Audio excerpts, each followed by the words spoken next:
voy a intentar hablar de lo que yo sé y de lo que yo conozco, que es un poco la experiencia real de las situaciones que tengo que vivir con trabajadores y trabajadoras afectadas por el síndrome de COVID persistente.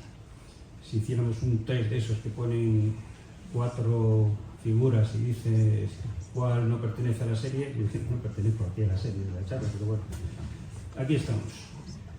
Vamos a ver, el otro día oía a una de las compañeras afectadas por el síndrome de post-COVID que al final lo que se sienten son, no sé si maltratados, de deambular por especialidades, por pruebas, que incluso, y efectivamente, esa situación se planteaba en el ámbito personal, cuando se llegaba a casa, y muchas veces ya parece que piensan que no haces nada o haces poco por no estar bien, o se duda incluso ya de lo que uno está pasando, ¿no? Eso es el gran daño de esta situación. Todo búsqueda de diagnóstico, de ambular a la hora de hacer pruebas diagnósticas para concretarlo, para ver qué hay tratamiento, si no hay tratamiento. Mientras todo esto está pasando, las personas que lo están pasando, desde luego, esa falta de claridad y lo que decía, incluso que se traslada al ámbito personal, lo que hace yo creo que es aumentar incluso los síntomas que pueden tener en otros aspectos. ¿Qué pasa mientras? Pues claro, hablaba el doctor Íñigo Murga de la impotencia médica, de no dar una respuesta. Pues la impotencia jurídica sindical es la misma, nada más que tenemos ahí unos plazos ahí que nos aprietan ahí detrás del culo. Es decir, que hay unos plazos, hay unas situaciones administrativas, hay unas situaciones judiciales, depende en qué punto estemos, en el que nos están empujando, y esas situaciones son las que viven los trabajadores y las trabajadoras afectados. Diré trabajadores y trabajadoras, cuando trabajadoras parece ser el 80% quizás de las personas afectadas con síndrome de COVID persistente. Es un dato muy a tener en cuenta. Bueno, pues como ficción quizá para ver lo que tiene que padecer una persona afectada por este síndrome desde el momento en que se le plantea o empieza la situación suya, paralela, laboral, digamos. Imaginemos que esa persona pues está en una situación de baja de IT, porque ya verdaderamente no puede afrontar su actividad laboral, y ahí empiezan a correr los plazos.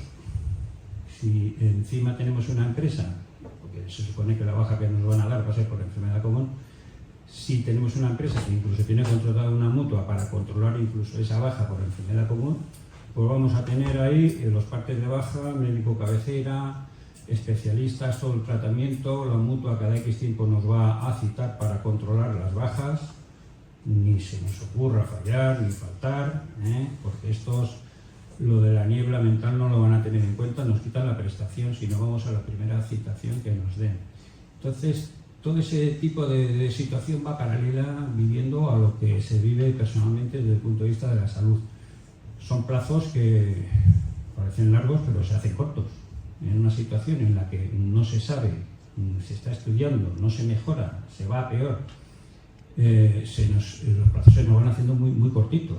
Llegamos al año y al año ya ahí hay que decidir si nos cortan ya la baja o nos dan un periodo de prórroga de 6 meses más. Si nos dan un periodo de 6 meses más de prórroga, se supone que aquí el INS, que es muy amable, pues considera que en esos 6 meses seguramente vamos a tener alguna posibilidad de curación.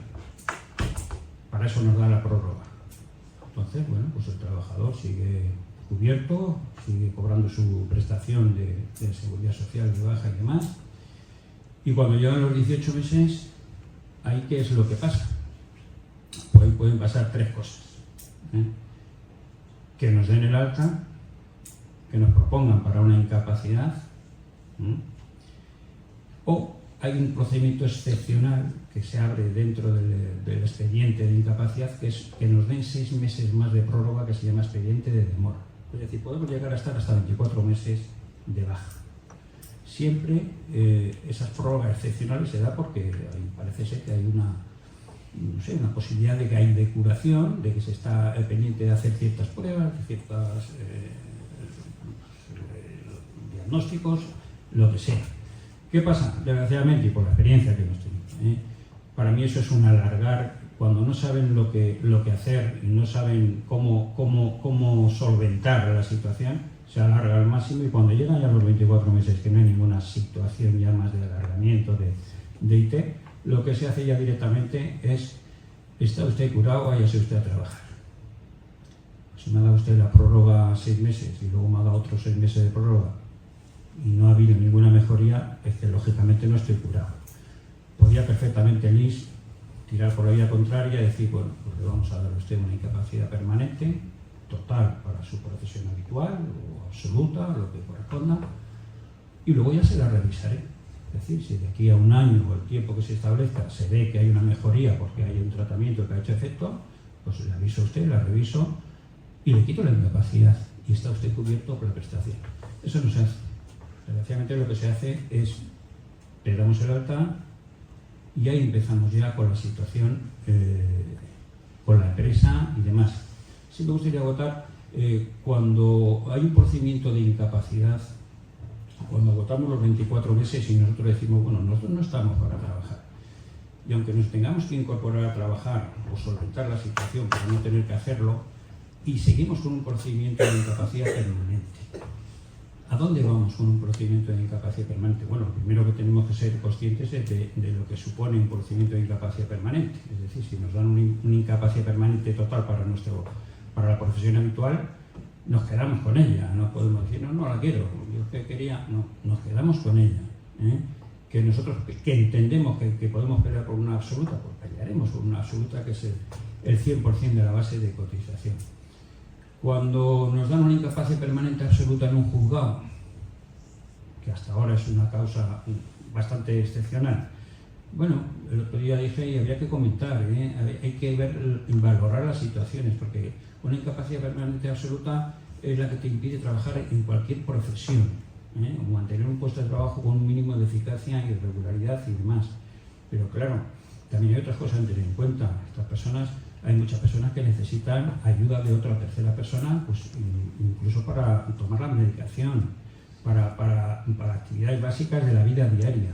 Habría que valorar ahí el punto en el que estamos un poco ahí en el filo de rayar la petición de una gran invalidez, que es el 150% de la base reguladora, porque se supone que necesitamos la ayuda de una tercera persona para cubrir las actividades básicas de la vida diaria. Entonces, yo es que siempre cuando me dan algo así, digo, es que igual hay algo más. También nos pueden dar, y hay situaciones y hay sentencias en las que se recogen incapacidad permanente total para tu profesión habitual. Es decir, no puedes trabajar en tu profesión habitual, pero puedes realizar otro tipo de actividades. Bueno, pero ahora también tenemos que tener un dato en cuenta. Hay una sentencia reciente del Tribunal de Justicia de la Unión Europea que incluso si nos dan una incapacidad permanente total, para antes la extinción del contrato era automático en la empresa. Ahora, si el trabajador manifiesta que quiere seguir trabajando, porque hay personas que les viene bien el seguir trabajando aun teniendo ese tipo de patologías, ¿no? Puede manifestar, y la empresa está obligada a adecuar y a reordenar el puesto de trabajo para que ese trabajador, con su incapacidad permanente total reconocida, pueda trabajar y seguir trabajando, cobrando su incapacidad y trabajando. Y la empresa tiene obligación, por lo menos, de intentar, de ordenar y de adecuar el puesto de trabajo para que eso suceda con el trabajo. O sea que tenemos ahí posibilidades todavía y demás. ¿Qué pasa a la hora de valorar una incapacidad permanente para los trabajadores y trabajadoras de COVID persistente? Pues pasa que estamos juzgando el funcionamiento de un aparato de estos ahora digitales de última generación, con los conocimientos que tenemos de cómo funcionaba la máquina de vapor. Entonces, lo que hay que hacer es una actualización, una formación, médicos del trabajo. A la hora hay que establecer protocolos específicos a la hora de valorar la incapacidad o valorar los síntomas, las limitaciones que presentan el COVID persistente a la hora de valorar la capacidad funcional que le residúa al trabajador. Tener en cuenta eso. ¿Por qué? Porque siempre hablamos de la objetividad de las lesiones. Tenemos que objetivar las limitaciones que tenemos para una incapacidad. ¿Cómo objetivamos en el tema del COVID persistente? Lo que tenemos que hacer, y las sentencias que se están recogiendo, porque ten en cuenta que no se da una incapacidad permanente, no se da porque tenga COVID, ni porque tenga una enfermedad crónica, ni por el apellido que le ponga, sino por las limitaciones que yo tenga de una patología que yo presento. Entonces, la valoración que hay que hacer a la hora de establecer una incapacidad permanente, lo que deberían de hacer el tribunal, el INS y demás, es una valoración de los síntomas, del conjunto de síntomas que presenta el trabajador o la trabajadora, porque eso es lo que nos va a dar pie o no para determinar si estamos en función de una incapacidad permanente o no. Otra cosa que nos puede pasar, nos dan el alta y nos vamos a trabajar. Pues tenemos que ir a trabajar. ¿Ahí qué pasa? Tenemos nuestros derechos, la empresa tiene sus obligaciones, nosotros vamos a trabajar y no estamos en las mismas condiciones que antes. La empresa tiene que hacernos un reconocimiento médico, que ya de por ley está obligada, por una baja prolongada, después de una baja prolongada, y sus servicios médicos, ese deber de vigilancia de la salud, es el que determinará en qué condiciones hemos vuelto y qué cosas podemos hacer. Se puede establecer un retorno paulatino, escalonado. También incluso ahora se está hablando mucho a nivel de que se va a aprobar el tema de las bajas flexibles y las recuperaciones ahí flexibles y demás, que está un poquito verde ahí.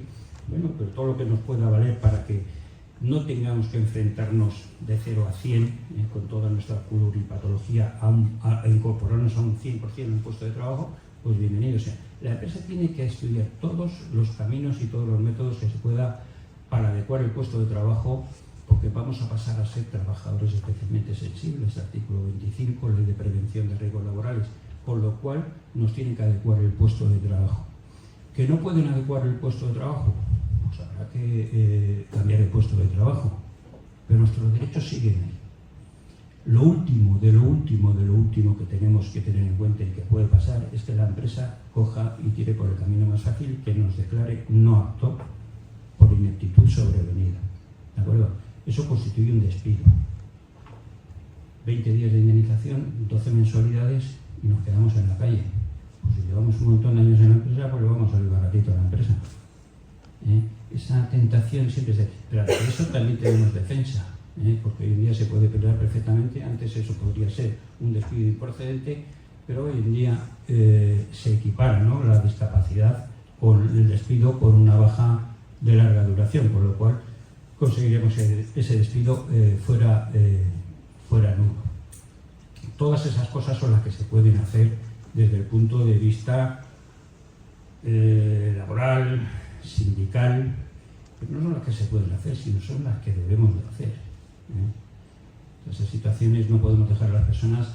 Y a mí que me gusta siempre, yo siempre he empleado, pues me llama mucho la atención, hay un montón de organismos, de instituciones y de organismos que se crean ahí, que tienen sus funciones. Pues digo, pues venga, a trabajar. Yo voy a dejar un puntito aquí, que el otro día se me ocurrió ahí, y le estoy dando vueltas a la cabeza, la verdad.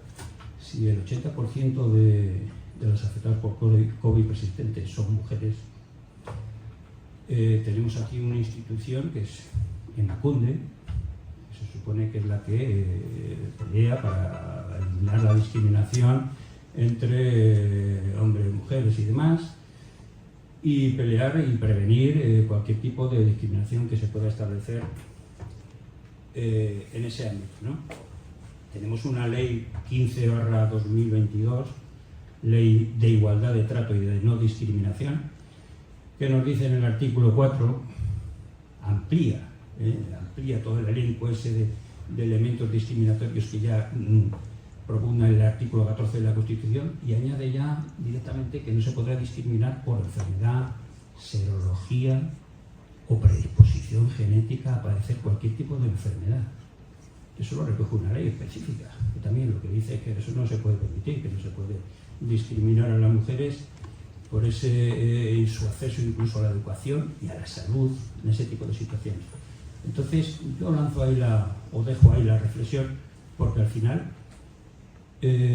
si dentro de lo que es el proceso, ahora mismo el procedimiento de reconocimiento de una incapacidad permanente, para este tipo de patologías, digamos, emergentes, como puede ser el COVID persistente. Si no somos capaces de dar una respuesta jurídica completa, convincente para este tipo de situaciones, estamos dejando al margen y tratando de una manera mucho más desfavorable al colectivo con más predisposición a ser víctima o estar afectado de COVID persistente, que son las mujeres.